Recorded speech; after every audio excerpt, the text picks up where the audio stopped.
Hi, welcome to another episode of Hot Takes. Russell Findlay, the Scottish Tory leader, has decided that enough's enough. When it comes to the protection of children, there needs to be stiffer sentences. And he means very, very much stiffer sentences.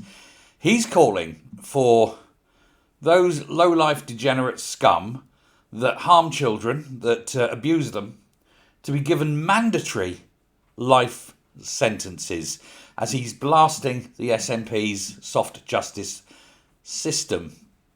Which is right, we've seen some terribly lax, well, you barely call them punishments for some very heinous crimes often. But he is going to launch a new justice paper.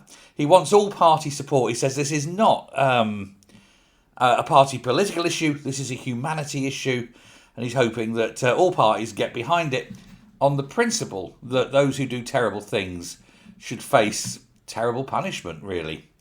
Now, he's accusing the SNP of weakening Scottish justice systems, and we've seen this.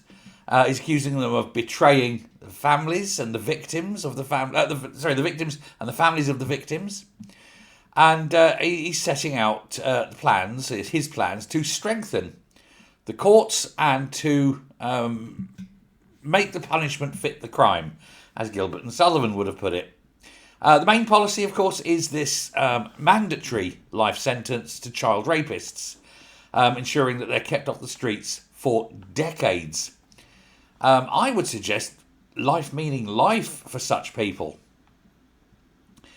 Since they've abolished the death penalty, we have to do the next best thing, which is to ensure they're never ever in a position to harm children again. I would actually go honestly, I would go with a full castration route myself, but that's just me and I don't get a say in this.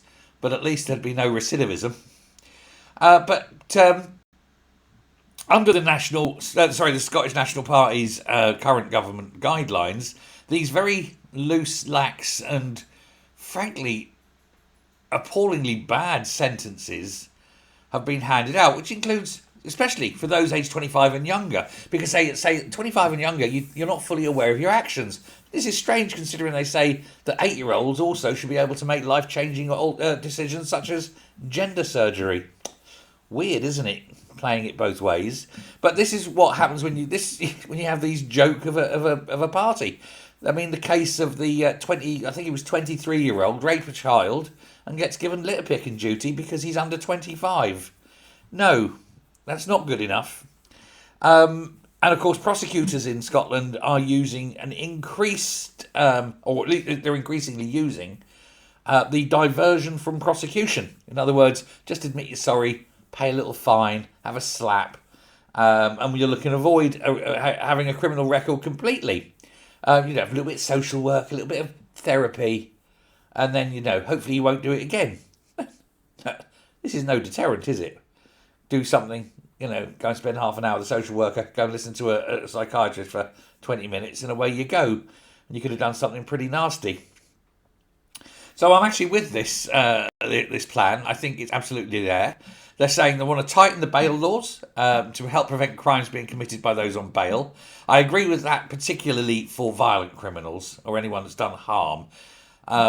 Mandatory life sentences for child rapists, indeed. Ensuring regular police patrols on our streets, agreed. Tougher punishment for antisocial behaviour. And I agree with this one because often it's the antisocial behaviour, which is the little stuff when people are young, which leads them on to doing worse and worse things later on. And especially for carrying knives and knife crime. Seizing drug dealers' dirty money by changing there's the Proceeds of Crime Act to change that. So you're not just taking the money that they've made through the drug dealing, but you take the money that they've made in total. So you take every penny off them because you can't separate what they've made through illegal means and legal means. So you take it all off and let them go. Or not let them go, punish them, but then when they're done. But they're not coming back out with wealth that's been accrued previously, that's been sort of hidden and, taken away, such as buying a house or something. Fair enough. And they want to support victims of crime with the new Victims' Rights Act. Fine.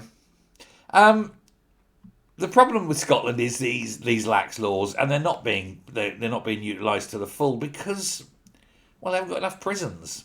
And more than that, I've got a story that's going out on my other channel, Silver Fox Scotland, addressing that very prison issue, which is a joke. So do keep an eye on that one. It'll probably go out tomorrow. It may go out tonight. I don't know, but it'll go out at some point. So do keep an eye on that. And if you're not aware of my other channel, Silver Fox Scotland, go across there, subscribe on that, and that's Scotland-centric news exclusively. So there we go. Anyway, let me know what you think. Is it a good idea? I think it is, but what the hell? But let me know what you think. Thanks a lot. Bye.